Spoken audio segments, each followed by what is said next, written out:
Hola, buenas noches a todos. Bienvenidos a Nación Libertaria, el programa habitual de los lunes en el canal El Nacional Libertario.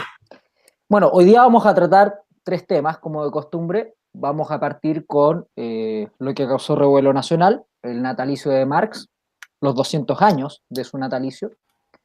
Vamos a ahondar un poco más en lo que es la ideología, evidentemente, y vamos a desmenuzar y desarmar este chiche. De ahí nos vamos a pasar a las elecciones en Venezuela. Se vienen el 20 de mayo, ¿o no, Luis? ¿20 de mayo? 20 de mayo. 20, 20 de mayo, ahí se está pidiendo, incluso salió Mike Pence diciendo que quería aplazar, que por favor las interrumpieran. Podría armarse una pelotera más o menos, así que vamos a entrar también a hablar de ese tema. Y por último, bueno, vamos a hablar de básicamente de algunos dichos que hizo Vargas Llosa respecto a su percepción, entre comillas, liberal de lo que es la organización de un país, ¿no es cierto? Estamos hablando de lo que puede ser democracia, dictadura, república constitucional, los distintos modelos que hay. Vamos a entrar a, a atornillar en esa materia. Así que bueno, partimos con el natalicio de Marx y le damos el paso a Johannes para que abra con este tema hoy día. Bueno, han pasado 200 años desde que Carlos Marx vio la luz del mundo y naturalmente que todos los progres están aplaudiendo y llamando a un resurgimiento de sus ideas. Y yo, que tengo la mala costumbre de leer, a diferencia de muchos progres marxistas, yo sí leo a Marx y lo entiendo. Tengo aquí un librito que se llama... A ver, un momento. ¿Cuál era? ¿Dónde lo tenía? Aquí está. El libro rojo de Marx y Engels, de Konrad Loew. Y aquí tengo un par de citas que quiero darle, para que se hagan una idea del tipo de personas que eran los fundadores del comunismo moderno. Esto fue un artículo, porque Carlos Marx tenía un diario que se llamaba La Neue Rheinische Zeitung, antes de que se tuviera que ir de Alemania al exilio a Inglaterra, donde fue alimentado por su amigo empresario y explotador Engels. Y en este diario ellos fueron generando mucho de lo que fue la teoría que después se tradujo en el comunismo. Y que por lo demás solamente se tradujo en el comunismo. Porque aquí está en alemán, así que se los tengo que traducir más o menos al vuelo. La página 74 muestra uno de los artículos escritos por Engels, por ejemplo, editado por Marx, o sea, eran trabajos conjuntos, donde dice, esto fue justo después de la Revolución Húngara, porque los húngaros querían la independencia del Imperio Austrohúngaro en su época. Y como los rusos entraron a sofocar esa revolución, Engels escribe: no existe un país en Europa que no tenga en alguna esquina una o más ruinas eh, nacionales, en el sentido de los pueblos, que son restos eh, de gente que habitó esos países antes y que fueron sometidos por la nación, que posteriormente se transformó en la que carga el desarrollo histórico. Esos restos de un camino de la historia, como dice Hegel, que han sido sin misericordia aplastados, esa basura, esas basuras nacionales, van a ser cada vez, y hasta que sean exterminadas o denacionalizadas, los más fanáticos apoyadores de las contrarrevoluciones.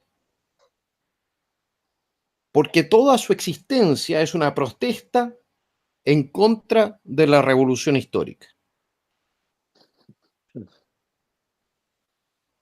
Eso era un puntito, ¿no?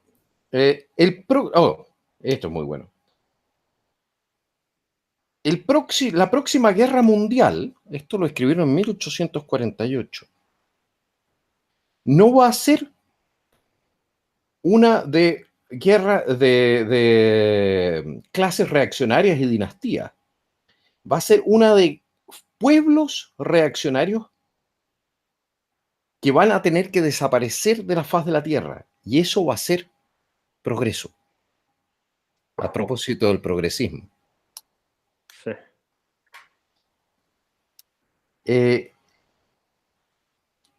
Tiene otras citas donde habla de que a los eslavos hay que hacerlos desaparecer en un holocausto revolucionario.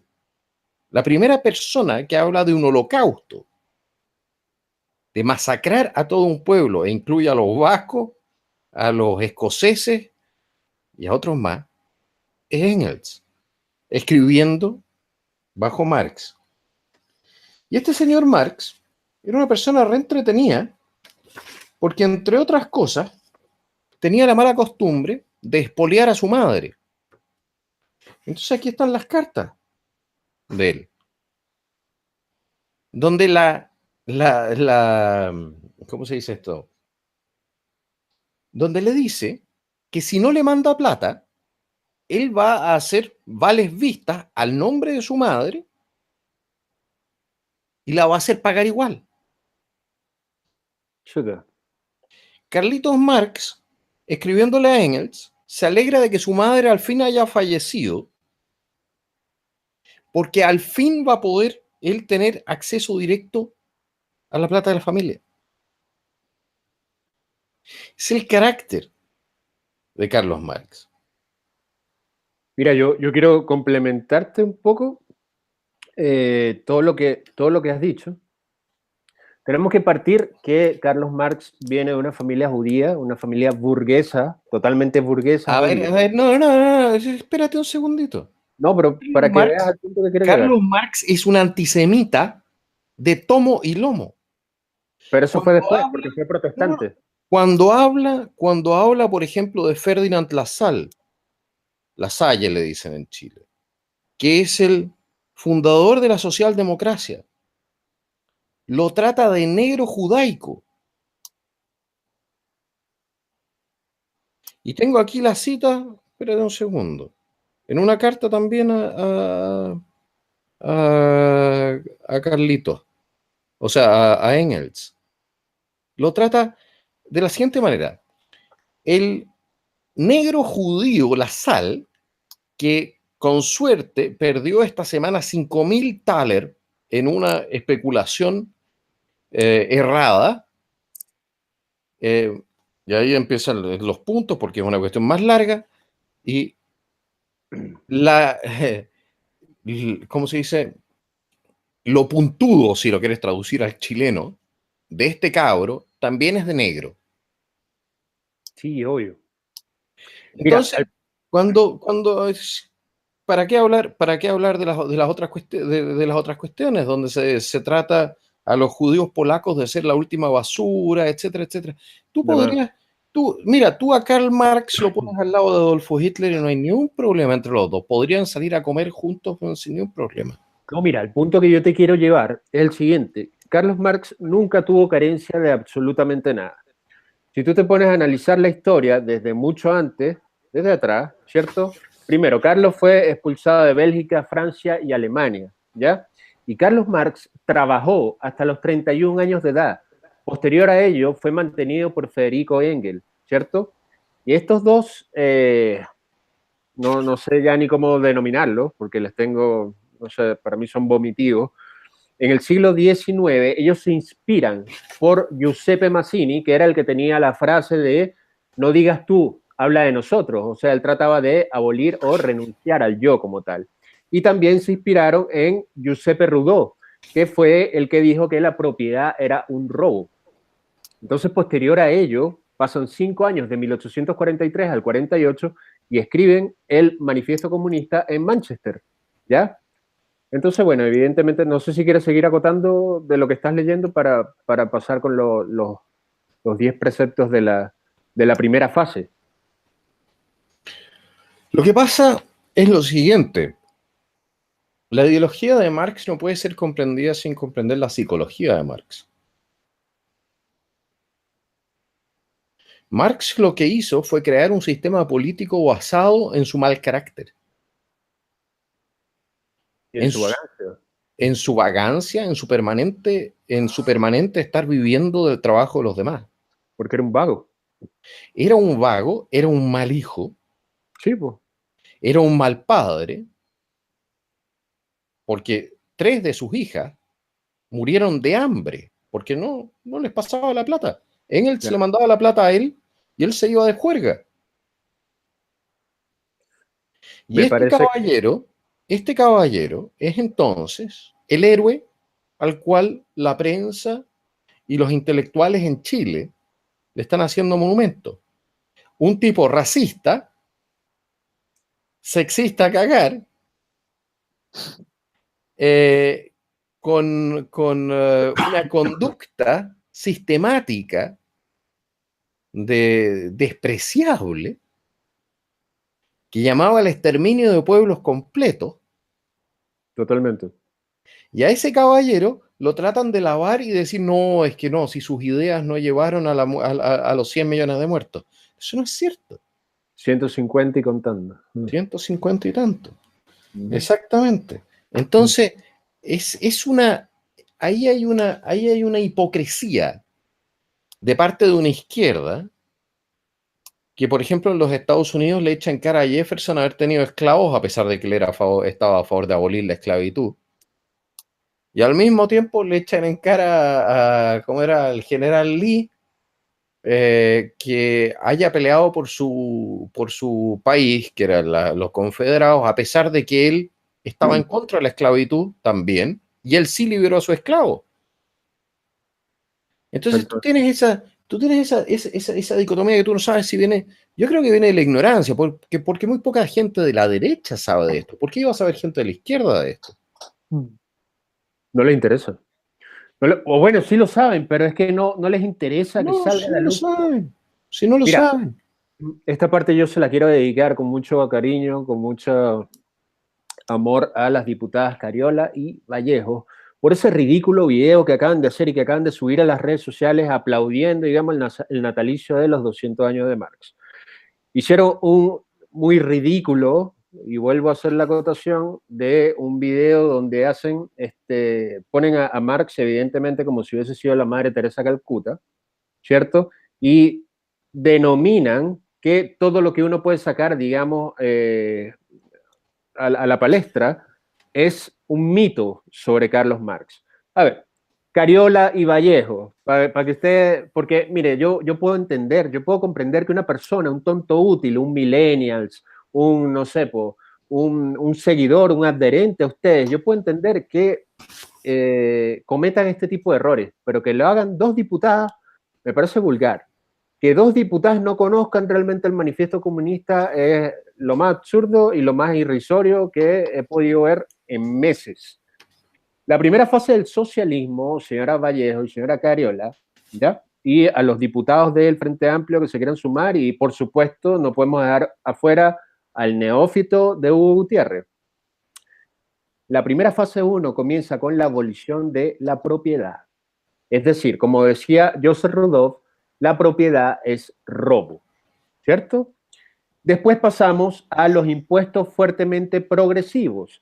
¿Ustedes se acuerdan cuando el señor Alejandro Guillé dijo, le vamos a meter la mano en el bolsillo? Cuando Maduro dijo, le vamos a meter la mano en el bolsillo. Cuando Chávez empezó a meterle la mano en el bolsillo a todos los empresarios de Venezuela. Cuando Allende le metió la mano en el bolsillo a los empresarios y empezó a quedarse con los fondos y empezó a quedarse con las propiedades y las industrias. ¿Lo recuerdan o no lo recuerdan, millennials? A ver, seguimos con el tercero, que era abolir los derechos de herencia. Esta abolición fue bastante draconiana, por así decirlo, Y no sé si recuerdan que Correa en Ecuador hizo una ley bastante parecida en la cual buscó la manera de robarse todas las herencias de de sus connacionales. Ya luego continuamos con confiscar la propiedad de inmigrantes. ¿Qué pasó en el gobierno de Allende? No, ¿Por qué no el de gobierno inmigrantes, de emigrantes. sí, No, no, hay una diferencia. El inmigrante es el que viene y el emigrante es el que se va. bueno, de migrantes. Emigrante. Los que escapaban del sistema comunista debían haber confiscado su Bueno, propiedad. ciertamente para que no se llevaran sus capitales. Ahí tienes toda la razón. ¿No? El otro punto es la centralización del crédito, es decir, usted solo podía endeudarse con el Estado. No había manera de que usted pudiera optar, digamos, a un crédito con una banca privada porque el Estado tenía el derecho supra de absolutamente todo. Después venía la centralización de los medios de comunicación y transporte. ¿Qué es lo que está pasando en la actualidad con los medios de comunicación? Y lo estamos viviendo ahora acá en Chile. Ahora tenemos un despliegue fenomenal de periodistas totalmente sin ética. El señor Matamala, espero que me esté viendo porque bastante que lo etiqueto en mi Twitter. La señora Rincón, también bastante tóxica que es. Y por supuesto no podemos dejar afuera a la señora, de Estado Nacional, ¿cómo es que se llama? Que fue candidata. Sánchez. Exactamente, la señora Sánchez. Entonces, aquí todos tienen la cuchara metida en esto. Todos tienen que ver con este punto específico. Luego viene la expansión de las empresas estatales. ¿Qué es lo que busca un gobierno siempre de izquierda? Expropiar las grandes empresas, que en este caso me imagino que Alejandro Guillén lo hubiese hecho con Codelco, como Hugo Chávez lo hizo en Venezuela con PDVSA y se quedó con los petróleos de Venezuela para posteriormente regalárselo a Cuba, pero ya vamos a hablar de ello. Y el otro punto sería la distribución igualitaria del trabajo, es decir, tienen la misma igualdad de trabajar por la misma plata quienes tienen mayores o menores, ¿cómo se llama?, condiciones para hacerlo. Entonces, Antonio, no sé si quieres agregar algo acá. Sí, por supuesto, es que diste en el clavo porque era el tema que quería pasar. Bueno. El tema, tenemos que entender que todo este marco, todo este procedimiento de cómo va actuando el socialismo y el marxismo en los países que interviene, se ancla en torno a la teoría de la explotación, se ancla en la explotación, que se ancla a su vez en la teoría de la plusvalía, ¿no es cierto? Teoría que fue defendida en el libro, los 3 tomos de Das Kapital, lo pronuncié bien, Johannes, ¿o no? Das Kapital. Das Kapital, ya. Bueno, este libro en el fondo era Karl Marx desarrolla la teoría de la plusvalía en los 2 primeros tomos, de alguna forma agarra esto, y finalmente él anuncia que en el 3er tomo él va a resolver todas las incongruencias que tenía su teoría, que ya las voy a mencionar brevemente.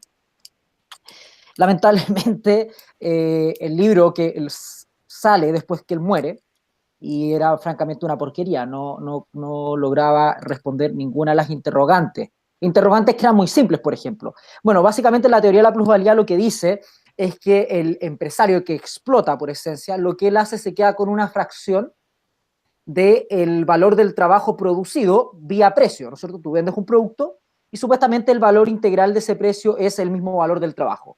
El capital, a mano de las materias primas, los bienes elaborados a partir de otros bienes, no tienen nada que ver. Eso es una, de hecho, de las primeras incongruencias de esta teoría, ¿no es cierto? Pero en el fondo hay distintas contradicciones que se van dando que el mismo Marx se las va preguntando en los libros y que dice que las va a contestar en el tercero.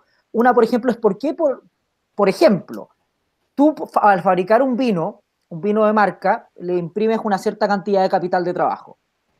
Lo guardas 20 años, el valor de ese vino es mucho más alto que un vino recién salido que tiene la misma cantidad de capital de trabajo invertida, ¿no es cierto? En esa lógica, la teoría de Marx se contradice. ¿Cómo es que algo está ganando valor sin el trabajo mismo? El concepto de plusvalía empieza a perder sentido porque el precio de un bien no lo determina en el fondo la cantidad de trabajo, sino la valoración subjetiva de que la sociedad, el mercado, los individuos finalmente le damos a distintos productos. Y eso tenemos que entenderlo bien, porque a partir de este error intelectual, porque Karl Marx claramente es intelectual de medio pelo, por estos errores intelectuales es que se lleva adelante también esta ideología, ¿no es cierto? Tenemos otras contradicciones también que se van dando. Por ejemplo, él en el mismo libro, él describe de alguna forma cómo el capitalismo va a terminar haciendo que se vaya produciendo más concentración, no de la riqueza, sino de los medios de producción, hasta un punto que va a haber una especie de super empresario que controla todos los medios de producción. ¿No es acaso eso el comunismo mismo? Es el Estado, finalmente, es el empresario que controla todo. Sí, pero ya va, esa es la segunda fase. Cuando tú terminas los 10 preceptos de la primera fase, entonces se supone que vendría la segunda fase donde nace el superhombre. Luis, es que a lo que yo voy aquí, al hecho que yo voy aquí, es que Karl Marx manifiesta que el capitalismo va a llevar indudablemente a lo que termina ocurriendo en el comunismo stalinista. ¿No es cierto? Es que eso es lo que él manifiesta. Y eso no ocurre en la práctica. Lo que ha ocurrido en la práctica en las sociedades capitalistas es que cada vez hay más las empresas de alguna manera se han ido atomizando cada vez más. Tú hoy día tienes empresas que trabajos que antes la hacían de forma vertical todo el proceso, hoy día tienen contratado outsourcing. El capitalismo, de hecho, ha producido no solamente la separación del trabajo en distintas etapas, sino también la separación de las actividades productivas que hace una empresa, las hacen otras empresas hoy día. Y eso también es parte de la misma contradicción. Y por último tenemos este tema de que hay bienes de capital, o sea, perdón, hay bienes en el fondo, en definitiva, en nuestro medio, en nuestro diario vivir, que no tienen ningún capital de trabajo incorporado. Por ejemplo, un diamante. Si tú te encuentras un diamante en la calle y lo levantas, no estás produciendo algo de valor en sí, y cuando tú lo comercializas, ganas. Entonces ahí esta idea, esta noción de que los precios lo determina el capital de trabajo que se le pone a un bien, es absolutamente absurdo. Los bienes, el valor de los bienes lo determina la valoración subjetiva de las personas. Eso es lo que demostró la escuela austríaca, que surge, 4 años después que Karl Marx escribió su primer libro. Si la cosa es relativamente sencilla, si la cantidad de trabajo invertido fuese lo que realmente determina el valor de una cosa y no la demanda, entonces todo el mundo estaría produciendo pirámides. Exactamente. Esa es otra porque no tiene ninguna razón de ser el producir entonces alguna cosa que no sea absolutamente con la mayor cantidad de mano de obra posible. El reemplazo de las personas por máquinas. Sí, pero espérame. Sería absolutamente irracional. Pero espérame, adivina cuál era el precepto número 10 de la fase 1. Era la educación gratis. ¿Y qué decía Marx y qué decía Engels con la educación gratis? Aquí, evidentemente, nada es de gratis. Todo se paga de algo. Y todos los que acá en Chile y en Venezuela y en Ecuador y en Perú piensen que va a llegar un gobierno a darles algo de gratis, pues señores, les digo lo siguiente, es totalmente falso. Cuando Marx habló de la educación gratis, estaba a favor del trabajo infantil. Así se vayan a retorcer, así vayan a dar patadas de ahogado, así vayan a hacer lo que les dé la gana. Vuelvo y les repito, Marx y Engels escribieron la teoría estando a favor del trabajo infantil para combinarla con la producción industrial. Acá nunca se pagó absolutamente, ¿cómo se llama? Nunca se dio la gratitud o la gratuidad, digamos, en la educación. Así que bájense de ese caballito porque realmente le faltan patas. Mira, lo más interesante es que se planteen diciendo de que Marx estaba en contra de la pobreza. Y eso no es cierto. Marx estaba en contra de la desigualdad. ¿Por qué? Porque él planteaba lo siguiente. Él planteaba, y existe aquí en su crítica a Feuerbach, de lo que se llama ideología alemana, existe entonces un símilo, existe una especie de parábola que él utiliza. Y él dice que si en el mejor de los casos a un trabajador, porque en esa época tenemos que darle también el crédito de decir de que cada 20 a 30 años se duplicaba la población, como en los países árabes o africanos hoy en día.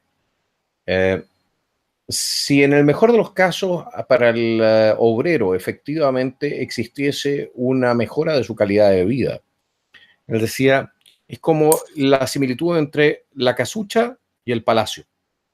Si la casucha y el palacio crecen al mismo tiempo, la persona que está en la casucha siempre va a ser infeliz. No importa qué tan grande llegue a ser la casucha, porque al lado va a tener el palacio. Y por eso, y de ahí viene la frase de guerra a los palacios y paz a las casuchas. Exactamente. Es una cuestión re interesante, porque eso te explica por qué efectivamente no les interesa mejorar la calidad de vida de la gente. Ellos creen que la felicidad de la gente se alcanza a través de alcanzar la igualdad, no a través de alcanzar mejores condiciones materiales para las personas. Claro. Y eso es parte fundadora del marxismo. Así es. Entonces, ahí hay una contradicción. Naturalmente, para la gran mayoría de la gente dice, sí, es que vamos a ser iguales, vamos a ser todos ricos. No, si el comunismo no ofrece eso, nunca lo ofreció.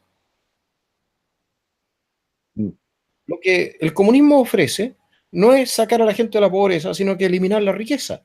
Y lo hace explícitamente.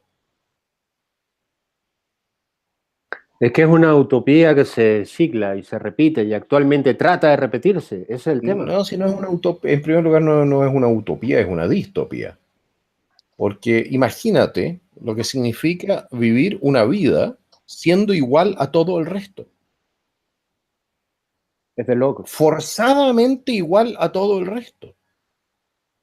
Teniendo que actuar igual o que comer igual, que vestirte igual, que... ¿Por qué? Porque la igualdad no es solamente material al fin y al cabo. Porque hay bienes que son inmanentes o que te son propios y que son... ¿Cómo los quieres redistribuir? Siempre va a haber un tipo más feo y uno más guapo, y uno más simpático y uno más pesado, y uno más inteligente y otro más tonto. Siempre va a haber uno que va a ganar 20 palos y otro va a ganar el sueldo mínimo. No, aunque ganen exactamente lo mismo.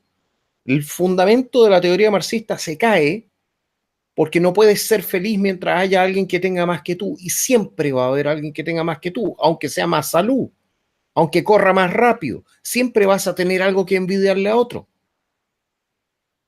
El ser humano nació para competir, fue creado para competir. Y al que no le guste, pues es un mediocre, es un parásito. Pero eso tiene que ver, ni siquiera tiene que ver con el tema de la competencia, tiene que ver con el hecho de que los seres humanos somos distintos. Y el marxismo lo que quiere es igualar a los seres humanos.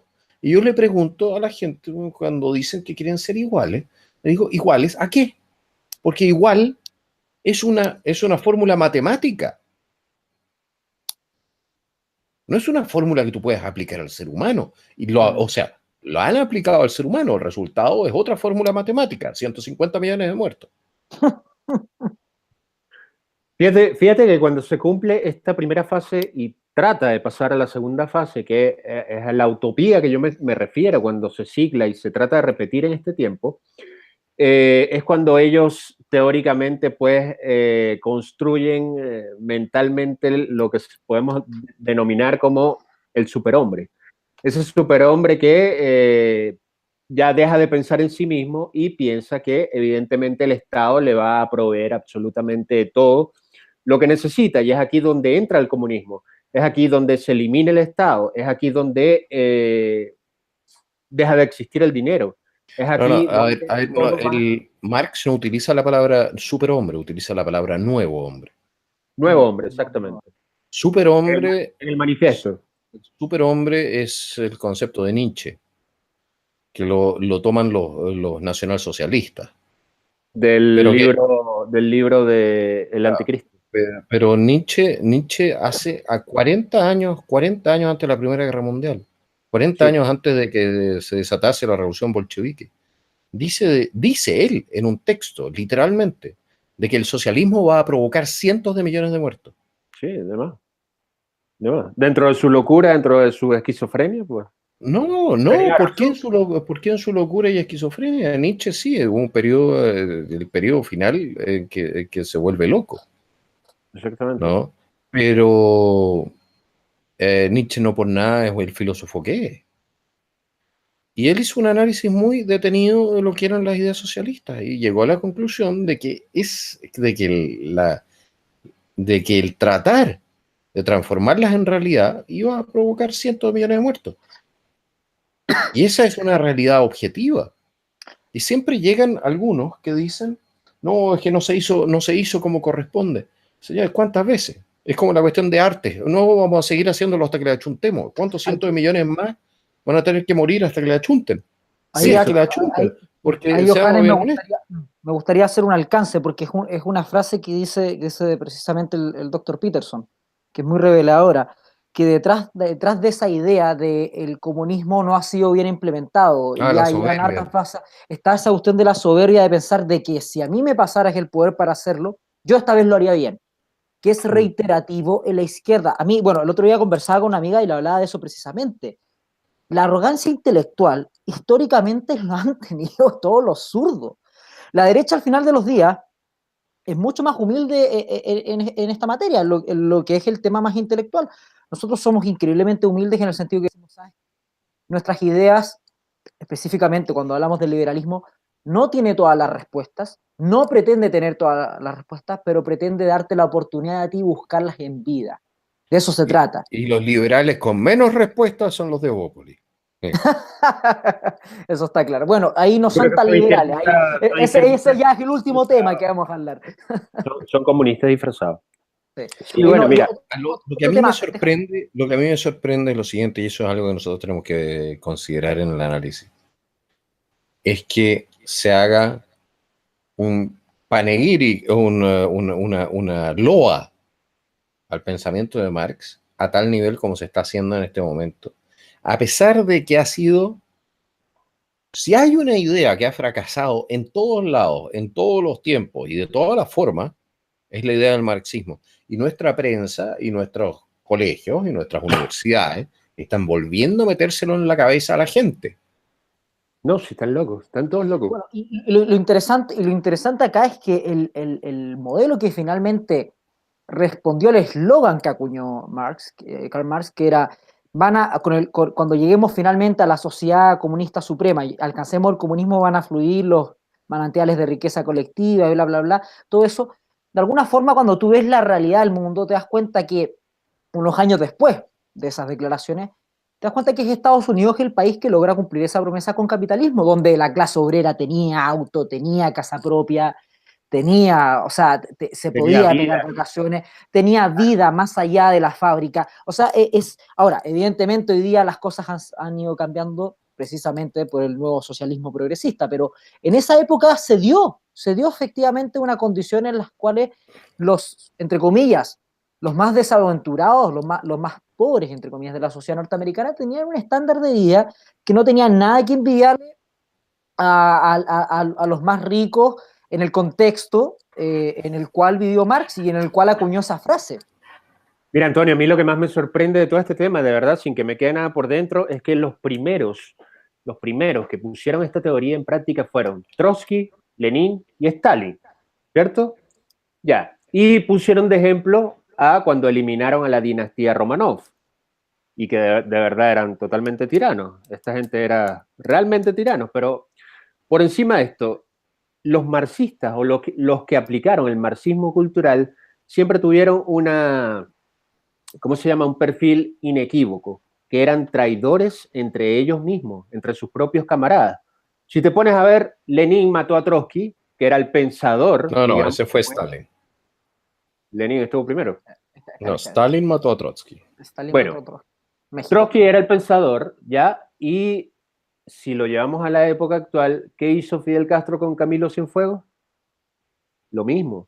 Cuando le llevan la contraria, digamos, a su tiranía, a su brutalidad, a su necesidad enfermiza de matar, te terminan cortando la cabeza. Bueno, pero Camilo Cienfuegos era liberal. Ese es el problema con los liberales que va a tener también Evópolis. Que los liberales siempre se prestan, o hay un grupo de liberales, que le encanta prestarle ropa intelectual a la izquierda que les va a cortar la cabeza. Les encanta, lo adoran. Lo hacen de eso un modus vivendi. Yo no sé por qué, tendrán ahí será un fetiche sexual, no sé. Yo creo que por ahí va. Pero la verdad es que siempre el mismo fenómeno. Eso de tratar de andar haciendo las paces con el totalitarismo. Existe ahí una variante dentro del liberalismo que es lo que se puede llamar perfectamente libercax. Que son gente que son liberales. Ah, es que yo soy liberal porque, pucha, es que a mí me gusta que me hagan el peta a dos manos. Es el arquetipo del cornudo, intelectualmente hablando. El cornudo intelectual. Claro, es que no son liberales de verdad. Porque un liberal de verdad, en primer lugar, un liberal está en contra de la pérdida de control de la persona sobre sí misma. Claro. Ok, eso incluye, por ejemplo, el tema de las drogas. Así es. Por lógica. Eso incluye el tema de la promiscuidad. Así El es. liberal de verdad es una persona que se gobierna a sí misma. Exactamente. Totalmente. No es una persona que está absolutamente al garete. Entonces, y es muy difícil explicarle a gente que adhiere al liberalismo, porque tienen intereses personales de cualquier tipo, que junto con la libertad viene esa tremenda responsabilidad. Y que esa responsabilidad sí te puede ser exigida por el resto de la sociedad, no a través de medios de coerción estatales, pero sí a través de presión social. Exactamente. Así es. Bueno, y ahí tú tienes las estupideces que salen de las ideas de estos liberales, de estos de medio pelo, que por ejemplo en materia de drogas, para ilustrar también con ese ejemplo, hablan de la liberalización absoluta y todo, pero al momento de pagar la salud, ¿quién la paga? La pagan los contribuyentes. Entonces, te das cuenta cómo se van pisando la cola y te dicen que no, si efectivamente le tiene que proveer salud al gallo que se rompió la nariz de tanto jalar cocaína, frente al responsable, al ciudadano responsable que no hacía eso, se cuidó y que tiene que hacer la cola esperando que le arregle la nariz rota al otro de tanto jalar coca. Entonces es una inconsistencia permanente que tenemos de esta gente y que yo creo que de liberales, Johannes, no tienen mucho, es el nombre que se pone, y esa es la razón por la que nosotros tuvimos que, conceptualmente hablando, ponernos libertarios, porque la apropiación del concepto fue total. Para que no nos confundan. Y el problema que tenemos ahora es que nos vienen a joder también intentando apropiarse del concepto libertario, una vez que ya lo tenemos. Ahora ser libertario es creer esas clases de estupideces que ellos mismos afirman. Entonces, bueno, pero te darás cuenta de que probablemente de Evópolis o de, no sé, de distintos sectores del... Mira, es que tú lo ves, tú ves ahí cómo se van acercando posiciones que tú crees que son absolutamente inconcebibles. Ves a Lavín estableciendo una ordenanza que es una ley mordaza a nivel municipal. ¿Con qué cara? Por lo demás, es inconstitucional, lo mismo que lo hizo Jadue. Si la cuestión no es una conducta de pifiarle a alguien atrás en la calle o algo así. Ojo, lo que dice dicen las dos ordenanzas, decir o hacer cualquier cosa que sea ofensivo para un tercero. Esa es la definición. Está loco. Me recuerda está calcado. La ordenanza de Lavín es calcada de la de Jadue. Ahora, todas estas estupideces de esta gente me recuerda a la constitución moralista de 1820, 23, una cosa así, que fue impracticable, ese es el problema. Bueno, a mí me recuerda más bien el tema en los Estados Unidos, cuando a un negro no lo podían colgar en la plaza pública por haberle silbado detrás a una mujer blanca. También. Sí. Y bastaba la palabra de una mujer blanca para que colgaran a un negro por violación. Eso es lo que quieren hacer ahora, pues. ¿no? Es lo que quieren hacer ahora. Entonces ahí hay una penetración del marxismo. Y ahí hay un problema serio. Mira, yo tengo que tener unos 6 libros de marxismo aquí, y entre otros, algunos no pequeños. Por ejemplo, este de Vladimir Ilich Lenin. Otro arma. El problema con la derecha es que les encanta leer, no sé, de repente se leen a Hayek, bueno, a veces pocos salen más allá o se leen a Ludwig von Mises, pero no se leen a la izquierda. Claro. Y para entender realmente a Hayek y von Mises, y para entender a Rothbard, y para entender a tantos otros, tú tienes que primero haber leído a la izquierda. Porque son reacciones. Nuestra ideología fue una reacción primero al sistema monárquico, que suprimía los derechos políticos, pero fundamentalmente porque empezó a suprimir los derechos de propiedad de las personas. Por totalitarismo, básicamente. Menos, oye, ningún gobierno monárquico jamás ha sido tan totalitario como lo que es nuestra República de Chile en este momento, o muchas democracias occidentales. A eso vamos a pasar después. Entonces tú tienes ahí un tema con el marxismo, y tú ves también cómo lo vuelven a tratar de meter por todos lados, y te das cuenta de que estamos volviendo a repetir un ciclo que fue desastroso para Chile y que ha sido desastroso para la humanidad. Mira, Johannes, lo que pasa es que hay una diferencia y una diferencia enorme. En aquella época fue cuando formaron los Gulag, ¿cierto? Y evidentemente no había redes sociales y nadie podía registrar de alguna manera lo que estaba pasando dentro de los Gulag, cómo la gente moría de inanición, cómo la gente era torturada, cómo la gente se le forzaba a trabajar con grilletes. Entonces, actualmente, los progresistas crean las redes sociales, pero ¿qué pasa? Que se convierte en un arma de doble filo y les juega en contra, porque trataron de reprimirnos por los canales de televisión y por las radios, pero no pueden hacer absolutamente nada con las redes sociales. Entonces ahí donde nosotros nos tomamos el lujo de tener canales como estos y evidentemente decir lo que más nadie se va a atrever a decir. Hay mucha diferencia entre esa época y esta. Sí. Y los Gulag terminan con la época de el Che Guevara, donde tenían los Gulag en La Habana, en Cuba, y evidentemente quiénes eran los primeros protagonistas y quiénes eran los primeros huéspedes de esos Gulag. Los homosexuales, po.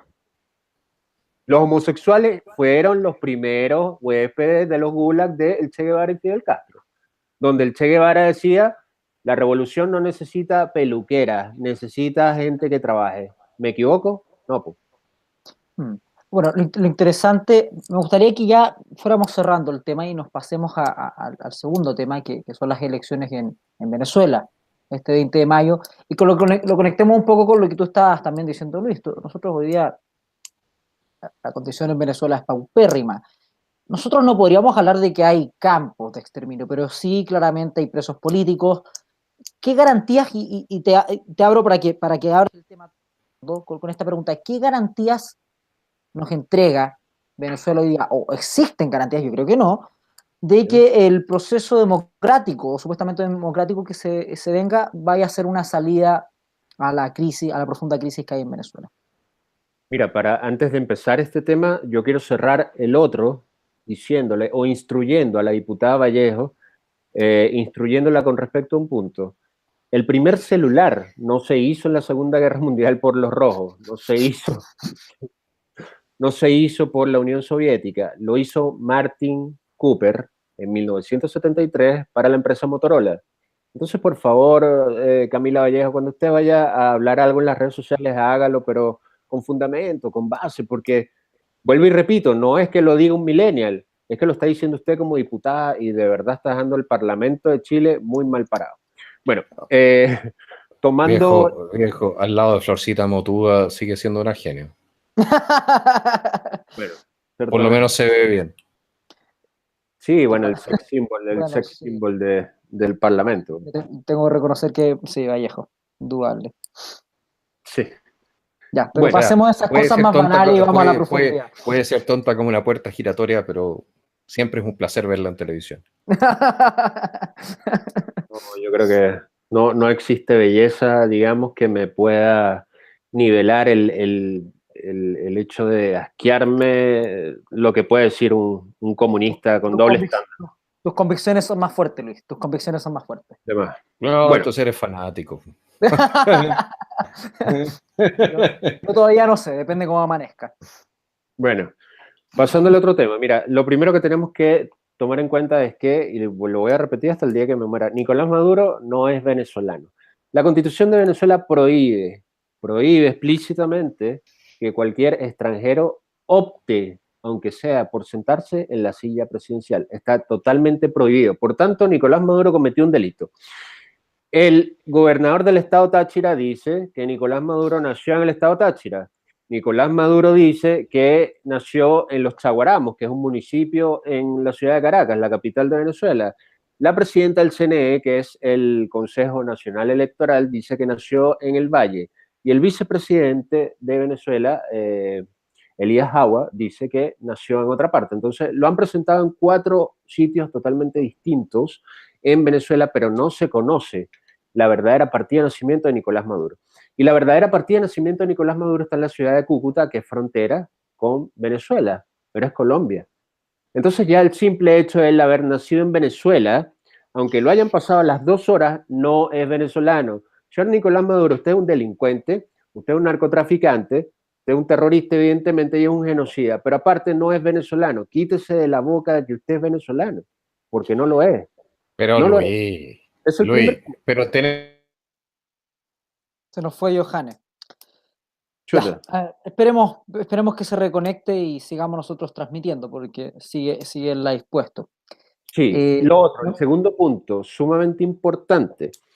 Estas elecciones están totalmente fuera de tiempo.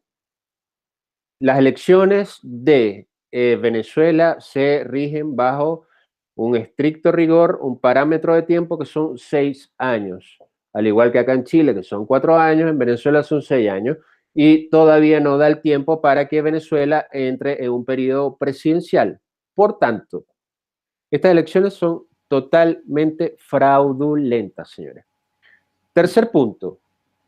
Las elecciones electorales en Venezuela están o se rigen por un sistema electrónico de una empresa llamada Smartmatic, que después, posteriormente, me parece que fue el año pasado, denunció evidentemente a toda la tramoya y todos los actos de corrupción que hace el Consejo Nacional Electoral, ¿cierto? Y cómo roban los votos, hicieron una explicación técnica de cómo hacen para, evidentemente, ganar. Entonces, ese es el otro punto, que no es menor, porque en Venezuela votan muertos, en Venezuela votan, pónganse ustedes, de repente, 1 millón de extranjeros que haya llegado, entonces evidentemente les dan cédulas y los ponen a votar de manera inmediata. No es como acá que un extranjero tiene que pasar 6 años para poder votar en una elección presidencial. No, allá no. Si necesitan a los extranjeros, inmediatamente le dan el DNI y pueden votar. Entonces, esta elección es totalmente fraudulenta. Y el otro punto, el último, es que la papeleta de las votaciones debe tener aproximadamente 14 o 15 veces la repetición de la cara de Nicolás Maduro. Y los otros 3 restantes son los candidatos que para mí son parte del gobierno, que están haciendo un teatro, evidentemente, y les aparece la foto muy chica, es como que improbable, digamos, que alguien los pille, digamos, en la papeleta y los tilde, los marque.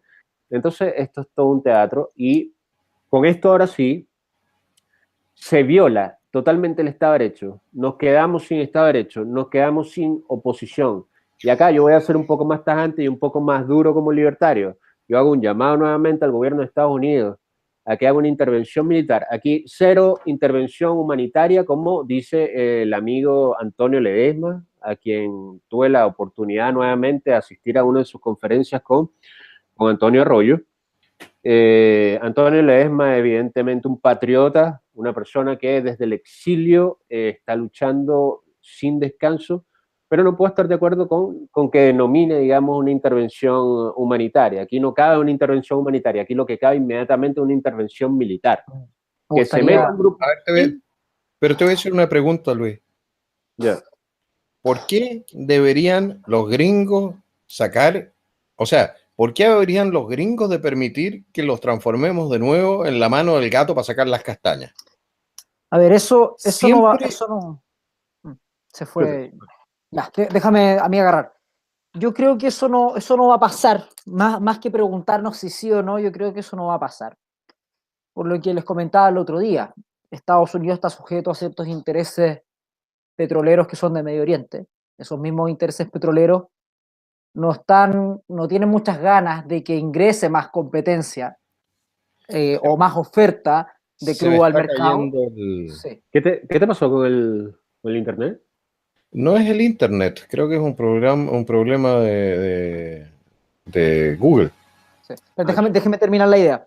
Entonces, lo que ocurre aquí finalmente es que esos mismos intereses con los cuales él es aliado en una intervención militar en Siria, no quieren que la situación en Venezuela se corrija porque no quieren que se reactive económicamente ese país y produzca más crudo. Yo por ahí lo veo. Yo me agarro los dichos de Antonio, de Ledesma, y comparto y fraternizo con eso. Yo creo que aquí la salida no va a venir de adentro, democráticamente hablando es imposible, así que descartamos esa apreciación que hizo Vargas Llosa en su gira por Chile. Una solución interna, como también lo dijo Vargas Llosa, tampoco va a ser factible porque no contamos con un ejército dispuesto a hacer ello. Estamos con un ejército absolutamente comprado, un ejército muy poco patriota, a diferencia de lo que fue el chileno en los años 70, y un ejército que sigue siendo. Espera, ya hay que aclarar algo. El ejército chileno, a diferencia del ejército, sí, estaba muy bien financiado y eso específicamente evita que ellos de alguna forma le rindan pleitesía o busquen financiamiento en otras partes, como lo hace el ejército venezolano, que lo hace a través del narcotráfico. Entonces, la solución que yo veo para Venezuela, que va a ser muy difícil y también es poco probable, es que se constituya alguna especie o clase de fuerza de tarea coordinada entre Chile, Perú, Colombia, donde claramente el proceso lo tiene que liderar Colombia, para que nosotros hagamos una ocupación de aguas internacionales a las afueras de las aguas territoriales venezolanas. Y ahí esperar que Estados Unidos nos dé el beneplácito y mande unos avioncitos para apretar a Maduro y decirle que si no deja el poder vamos a reventarle el Palacio de Miraflores. Mira, eso que estás diciendo para mí es una fantasía. Te voy a explicar por qué. Pero es la única salida. Sí, pero mira, Estados Unidos definitivamente no interviene y te voy a explicar por qué.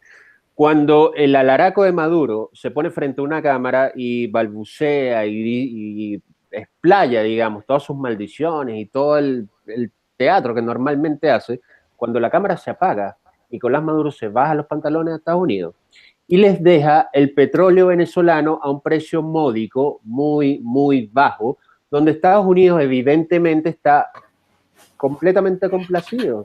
Entonces a Estados Unidos no le interesa hacer una intervención porque sabe que si viene un gobierno que restituya la institución y que restituya la república y que restituya el derecho Estado, evidentemente el petróleo venezolano va a agarrar su precio internacional estándar.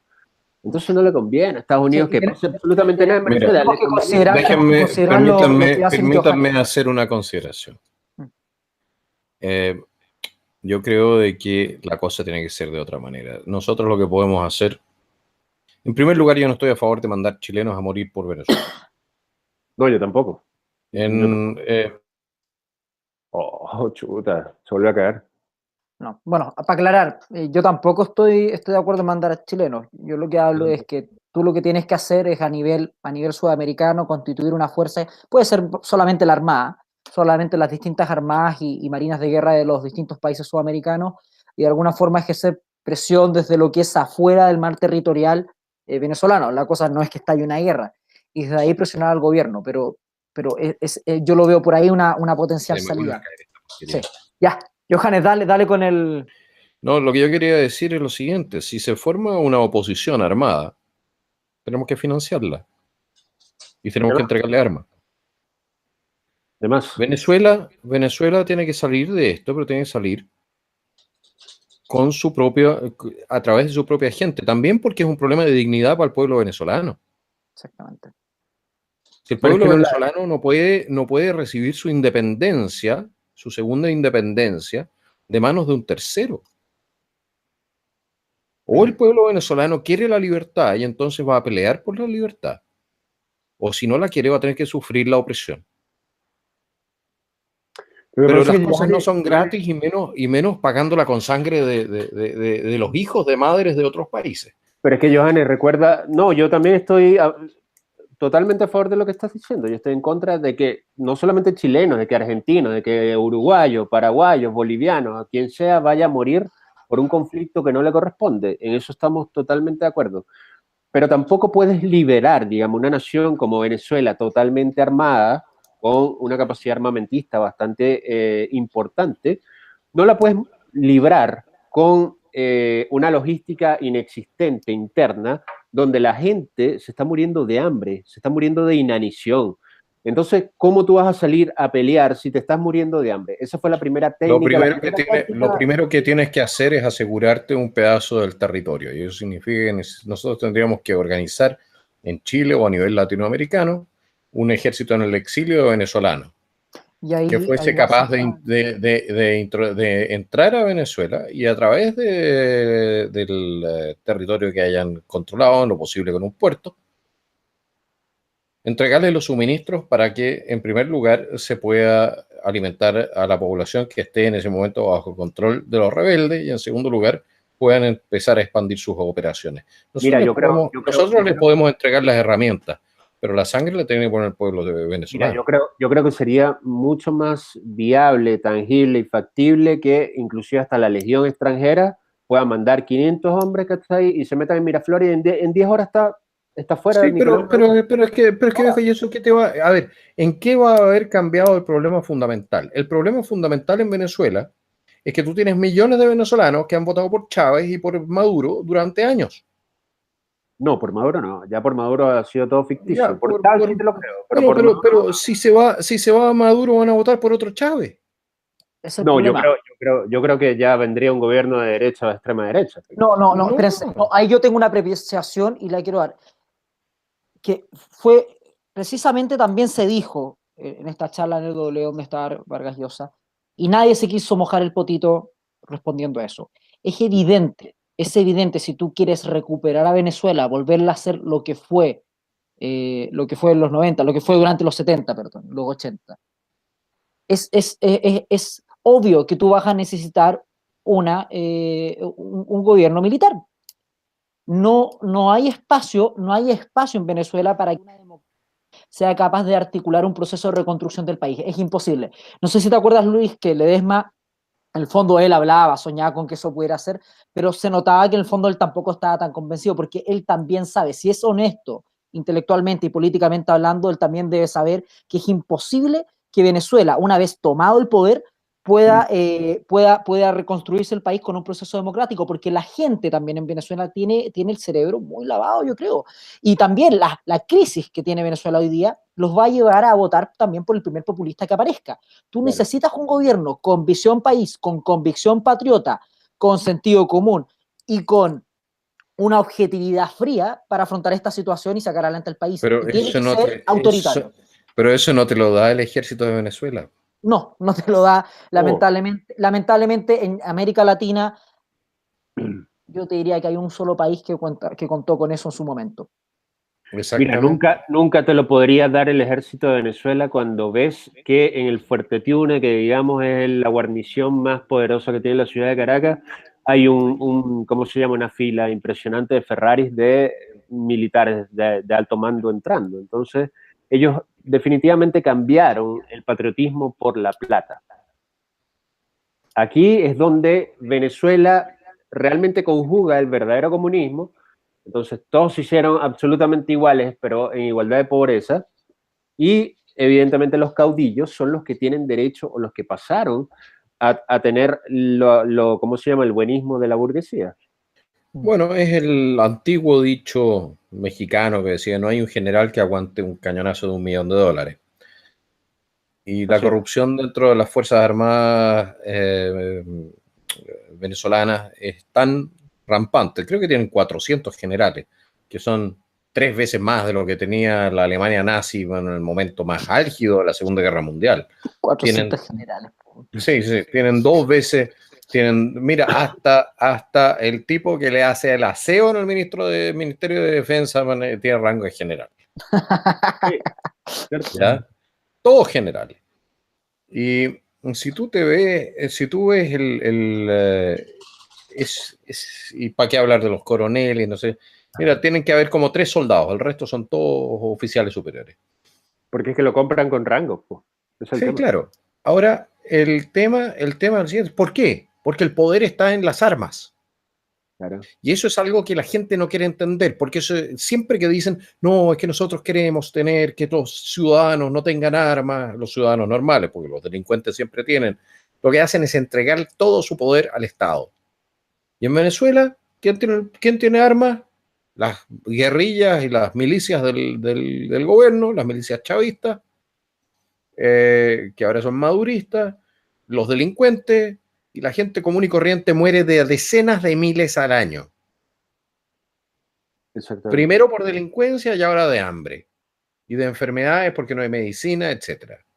Mira, lo que pasa es que el gobierno de Nicolás Maduro tiene una técnica que es matar 4, 5, 6 o 10 venezolanos al día.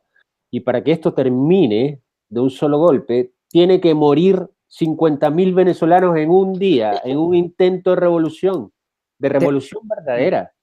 Pero te digo, perdón por ser un poco pesimista, pero nosotros vemos, Venezuela está llegando a un estado que es muy similar a los intentos de países que hay en el centro de África. En esa situación está convirtiéndose Venezuela. Y esa situación es muy difícil de salir. En Venezuela ya hay, pero aquí a unos años más la institución social del señor de la guerra se va a establecer en toda Venezuela. Va a haber un desmembramiento. Seguramente van a sacar a Maduro y lo que vaya a tener van a ser varios caudillos intentando tomarse el poder temporal del cargo de la presidencia, pero que van a tener finalmente caudillismo regional. Para allá va Venezuela, y eso es lo que la gente no entiende, está encaminada hacia allá, que es un proceso mucho peor de lo que ya está. Sí, pero Antonio, recuerda que Venezuela tiene actualmente el cartel de droga más poderoso del planeta, que es el cartel del Sol o de los soles. Pero esos son unos señores de la guerra, en el fondo, te das cuenta que finalmente operan como más o menos la misma dinámica. Pero es que los capos de este cartel son los mismos funcionarios del gobierno de Maduro, es decir, Nicolás Maduro, Diosdado Cabello, Elías Agua y de ahí para abajo. Entonces, este cartel es poderoso porque le compra la droga a Colombia, ¿cierto? Pero ellos, como son gobierno, tienen todas las posibilidades y la facilidad de enviar la droga a Europa, de enviar la droga a Estados Unidos y la tiran por submarino y la tiran por avión, y es mucho más fácil pasar toneladas siendo gobierno que siendo un cartel ordinario, común y corriente. Bueno, lo que decía muestra la tragedia en el fondo, que del principal exportador, de ser Colombia el principal exportador de cocaína en el continente, hoy día ha pasado a ser el primer exportador de petróleo, mientras que Venezuela es al revés. El que menos está exportando petróleo y el que más cocaína está mandando para afuera. Exactamente. Entonces ese punto hay que tenerlo sumamente claro, porque Venezuela tiene actualmente el cartel de droga más poderoso y más peligroso. Bueno, es el primer cartel de drogas del mundo que tiene fuerza aérea y marina propia, ¿no? Sí. Y militar. Claro, militar sí. Bueno, la diferencia radica solamente en cómo se visten. Yo prefiero, en todo caso, yo encuentro que los militares de Al Capone tenían más clase que los venezolanos en este momento. Sí, bueno, ¿no? pero es que por lo menos tenían ¿cómo se dice esto? Traje a la medida. Sí. Pero es que mira, son los mismos colectivos que tuvo Allende acá, desde 1970. Esos colectivos que armó con las armas que mandó Raúl Castro y que recibía Gladys Marín, esos mismos colectivos son los que actualmente tienen acosada, digamos, la estabilidad y la paz y la vida del venezolano. Si es lo mismo, la historia se repite, la historia es arquetípica, es un ciclo. Se encicló nomás. Sí, pero sigue siendo una tragedia que el ser humano sea tan tonto. Claro. Como para andar repitiendo errores. Y que haya tanta gente tan tarada dispuesta a volver a repetir los errores, porque no, es que nosotros lo vamos a hacer mejor. Mira, si tienes una receta para cazuela y le metes las cosas para una cazuela, ¿por qué te sorprendes de que después te tengas que comer una cazuela? O sea, Es tan irracional, pero bueno, ¿qué quieres? Si la gente de izquierda lo que pasa es que no les gusta el mundo como es, y eso es comprensible hasta en cierta medida, pero sus soluciones son siempre, siempre, siempre una medida, un tipo de camino que solamente empeora las cosas. Y yo no entiendo cómo uno puede seguir en esa senda, muchos de por vida. sí, Johannes, pero es que nunca puedes olvidar que actualmente lo que existen no son ideológicos netamente dogmáticos, son oportunistas. Y No, es los que apoyan eso, los que hacen el trabajo en la calle y van a las poblaciones a hacer campaña, son esos dogmáticos, son dogmáticos. Esos ¿cierto? son dogmáticos. Lo que Pero pasa es que los ideólogos, tú tienes dos tipos de oportunistas, los que están realmente en la cúspide y que son inteligentes, porque ser dogmático es una forma de tontera, ¿ya? O de flojera intelectual, una de dos. Y después tienes a los tontos que les compran el cuento. hay mucho detractor que son... Y al medio tienes a los dogmáticos, que son los tontos útiles. Así es.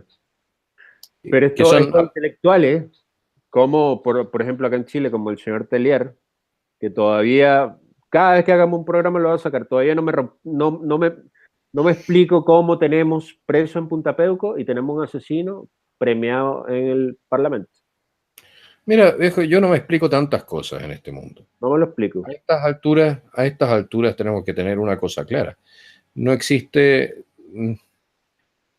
Nosotros crecimos todavía, nosotros somos una generación en que creímos que la justicia tenía algo que ver con tratar a toda la gente igual cuando hacía cosas similares. Eso ha Sí, sido eliminado, completamente eliminado. sí. Y, y bueno, ¿y qué le vas a hacer? Es lo que hay. Y tenemos que seguir peleando para volver a un mundo un poco más que, que sea más comprensible, que sea más abarcable desde el punto de vista intelectual y también personal. Porque lo que hay ahora es un puro caos. Si lo que estamos viviendo es el desliz al caos y Venezuela está en medio de ese caos. Mira, Y si la gente no está dispuesta a derramar sangre para restituir el orden, porque lamentablemente eso es el único camino que queda, porque no queda otro. Yo no creo de que existan elecciones libres en Venezuela. Yo no, no no. creo que exista una capacidad de hacer política libremente en Venezuela. Y como eso no existe, y la democracia es única y exclusivamente un medio para transferir el poder sin derramamiento de sangre, no es una filosofía. Exactamente. Entonces, cuando la democracia ya no funciona, quedan los otros sistemas. Y los Mm. otros sistemas son, bueno, señores, el otro sistema que conocemos para la transferencia del poder en la historia de la humanidad es la fuerza. Sí. Mira, lo que sucede también es que Nicolás Maduro sabe y tiene bien claro que si pierde va a estar o tras rejas o muerto. Él no puede darse el lujo de perder porque si pierde hasta ahí llega su vida. Bueno, oye, que se vaya a Irán, exiliado, O a Cuba. o a Cuba, ¿Qué vamos a ahí hacer que no es desagradable? claro, o se puede ir a Nicaragua, donde su amigo Ortega, que por lo demás también las tiene en este momento un poco caldeadas en su país. No, pero en O se cualquier puede rato ir al cae. México de López Obrador, apenas haya ganado él allá. O se puede pasar a Colombia, porque Colombia parece estar siguiendo los mismos pasos que Venezuela con este Petro. Mira, si el problema es que nosotros vemos el desastre venezolano y al mismo tiempo, y la gente ve el desastre venezolano y siguen comprando la misma mierda que le vendieron a los venezolanos. No, Es Johannes, no. increíble. No, Johannes, no. El problema no es ese, viejo. El problema es que con el problema de Nicaragua, con el problema de México, si llega a ganar Obrador, con el problema de todos los países que están implementando de alguna manera el socialismo, Chile indirectamente va a ser el afectado porque evidentemente son migraciones que van a llegar acá de una forma sin filtro, de masa, ¿cachai? Entonces, ahí, mira por dónde viene todo el tema. El problema es que todas esas dictaduras van a afectar a Chile y van a afectar a Argentina, sin lugar a dudas. Ahora, Chile el problema, siempre va a sufrir Chile las consecuencias de un gobierno dictatorial en cualquier país de la región, en cualquier país vecino. de acuerdo con eso, Luis. Ahora, una de las cosas que a mí me preocupa, me gustaría que después de esto hiciéramos en el fondo el cierre y podemos ahí referirnos al último tema. Pero me gustaría aclarar esto. Uno de los problemas que nosotros tenemos en nuestro continente en general, que bien lo dijo Johannes cuando nos pusimos a repasar el libro el libro de Marx que sacó, es que la derecha ni en Chile ni en Latinoamérica lee. ¿Mm? Y como consecuencia que no lee, que no se instruye, que no se prepara, que es más allá de leer, que no se forma en los contenidos del adversario y tampoco lo hacen los contenidos propios, es que tenemos este desastre. Nosotros tenemos hoy día una derecha en Chile, esta derecha, el piñerismo, que es una derecha que hoy día ocupa las mismas posturas de la socialdemocracia, que es centro-izquierda. En Venezuela en su minuto también pasó lo mismo. ¿Sí? El drama de Venezuela ocurre porque no hubo oposición intelectual, política, tal. Es eso. Es el mismo drama que tenemos en Chile, que está empezando a ocurrir en Chile, es el mismo drama que tuvieron por años los argentinos, que todavía también lo tienen hoy día con un Macri, que intenta ya a duras penas hacer algo, y es el drama de Latinoamérica completo. Nunca ha existido un proyecto de derecha realmente serio. Existió en Chile, yo te diría, y existió en Chile, pero no operando bajo un régimen de elecciones libres, ojo, plenamente. Y esa es la prueba de fuego. Y esa fue la idea en el fondo de la UDI en su minuto. La idea de la UDI era que fuera un partido que en cierto momento se le lograra pasar la posta. Lo que hicieron toda esta gente fue traicionar. Y es la situación que tiene el país hoy día. Así que bueno, chicos, me gustaría que fuéramos haciendo ya el cierre. Hoy día vamos con Johannes, Luis y cierro yo. Bueno, ¿qué se puede decir? Existe una época, no sé, creo que fue el mismo Vargas Llosa, el que habló y dijo que el comunismo era una idea zombie, que no había cómo matarla, se la pasaba volviéndose a levantar. Cuando llega un punto en la historia de un país, como ha pasado en Venezuela, como pasó en Chile, como pasó en Alemania, por lo demás, en que el cambio de un gobierno que se ha transformado en un gobierno criminal ya no es posible por medios pacíficos. Solamente queda el método violento. En Venezuela se ha desarmado completamente la estructura democrática y a los venezolanos lamentablemente no les va a quedar otra que pagar el precio de haber permitido que esto llegara tan lejos, porque también es responsabilidad del pueblo venezolano que democráticamente durante 20 años fue votando por populistas y antes de eso también, y fue votando por corruptos. Y es un problema que vamos a tener en Chile también si no entramos también a reordenar nuestro ordenamiento político en Chile. Porque no estamos tan avanzados como Venezuela, ¿para qué vamos a comparar? Pero tenemos síntomas de habernos infectado con la misma enfermedad intelectual que tienen los venezolanos, por lo menos un porcentaje importante de los chilenos. Y eso nos puede llevar en algún momento a una situación muy desagradable. Y no nos olvidemos de una cosa, señoras y señores. Chile no tiene petróleo. Nosotros no nos demoramos 20 años en morirnos de hambre. Como le pasó a los venezolanos, que necesitaron 20 años para arruinar al país más rico del mundo. Arruinarlo completamente, al punto de que hoy en día está al nivel de países con estados fracasados de África. Entonces, a mí eso me preocupa. Me preocupa también la tibieza intelectual en la derecha cuando se trata de decir, señores, nosotros no vamos a permitir que lleguemos tan lejos. No lo vamos a aceptar. Y si llega el momento en que realmente pongan en duda completamente el sistema democrático y lo vuelquen, entonces vamos a ir a la pelea. no les vamos a aguantar, no vamos a ir a llorar a la ONU, no vamos a ir a llorar en los medios de prensa internacionales, no les vamos a aguantar. Y eso significa que si quieren ejercer violencia contra nosotros, nos vamos a defender. No me amenaces, dice la bandera libertaria. No me pisotees. Don't tread on me. Y eso es algo que yo no veo. Y por eso yo a todos aquellos que dicen, no, es que nosotros, el 73, debimos haber hecho otra cosa, etcétera, me pregunto efectivamente qué tan deshonestos intelectualmente son. O si son solamente tontos. Pero tontos al nivel de quitarles el derecho a disponer sobre su propia propiedad. Por estúpido.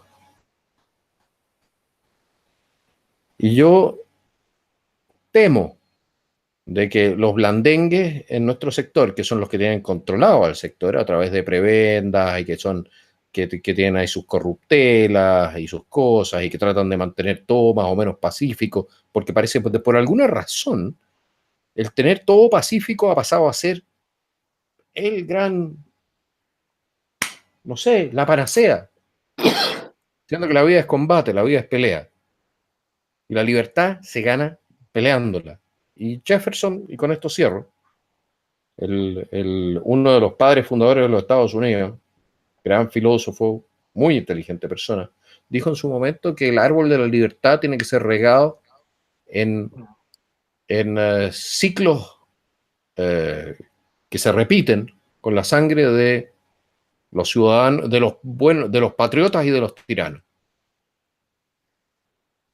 La libertad no es algo que esté comprado ni es para siempre. Y siempre hay alguien que te la quiere quitar. Tengamos eso presente. Les deseo a todos una semana muy exitosa. Bueno, sigo.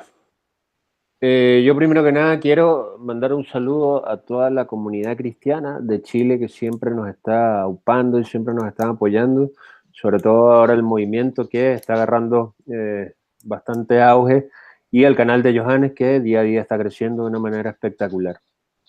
También quiero felicitar al movimiento José Antonio K.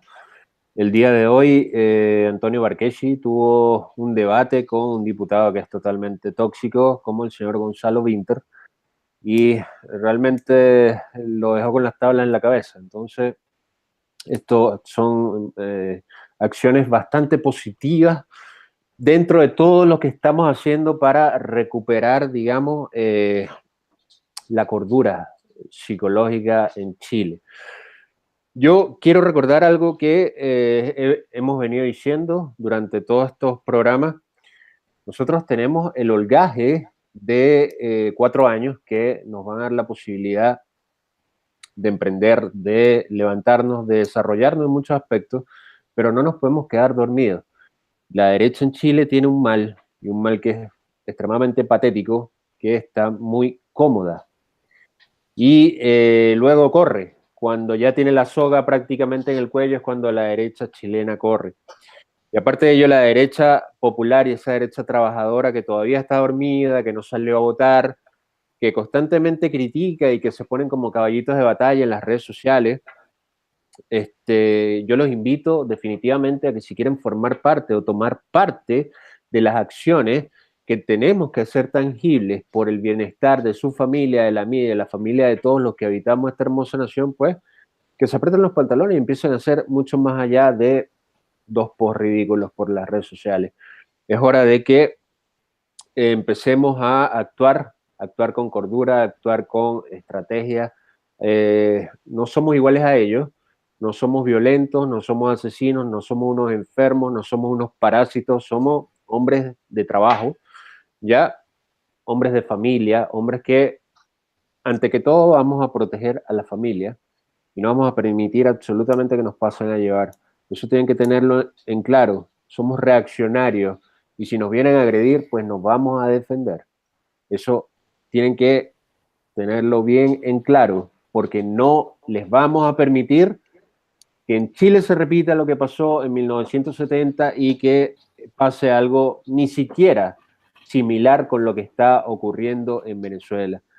Nosotros somos todos valiosos y todos necesarios, ¿ya? Y es por ello que no les permito a ninguno de mis detractores por las redes sociales que continúe con ese cuentito de no, pero anda a luchar por tu país, anda y vete para tu país. No, porque a ustedes se les salen los xenófobos, ustedes son capaces de proteger a un delincuente, un narcotraficante que esté de ilegal en el país, pero entonces quieren echar a alguien que aporta al país simplemente porque les lleva a la contraria ideológica. Pues se pueden ir, ya saben a dónde, porque me tiene totalmente sin cuidado. Yo tengo el mismo derecho a hacer proselitismo político y a hacer política en Chile, les guste a quien le guste. Entonces, acá también tenemos un pueblo totalmente envenenado por personajes nefastos como Taradit, ¿ya? Que tienen la ridiculez de salir en una red social a decir, bueno, mencióname un muerto de algún funcionario del GAP. Sí, Baradit, yo te lo puedo mencionar. El señor Valdés, un transportista de Parral que fue asesinado por un funcionario del GAP, muy amigo del señor Allende, del catador de piscos, ¿no? Y fue asesinado y no estaba haciendo absolutamente nada. Y dejó 5 niñas huérfanas, en la cual nunca te he visto, Baradit, ir a llorar para que a esas niñas, que evidentemente deben ser mujeres ya mayores, hayan sido exoneradas. Entonces, no me vengas con tu doble estándar ridículo, ya que entonces cuando evidentemente te debatí, pues terminaste bloqueándome. A todos los que son iguales a Baradit, a todos los diputados de izquierda que evidentemente tienen bases de papel, les digo, cuando ustedes quieran, nosotros vamos a estar. Y esto va también con el señor Matamala, que últimamente está haciendo unas intervenciones y lo más triste es que sea en CNN Chile.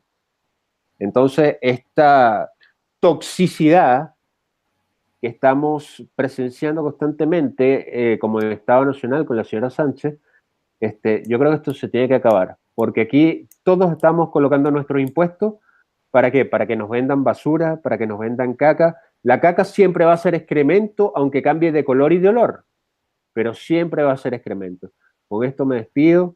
La señora Camila Vallejo, por favor, si usted quiere yo se lo mando a imprimir, se lo regalo, se lo mando en PDF, deme su correo, se lo mando por Twitter y le copio el link, señora Vallejo, pero deje de decir estupideces del mito de Marx, porque el mito de Marx, realmente con todo lo que expusimos hoy día, es una leyenda que nunca va a poder borrar y no se tapa el sol con un dedo.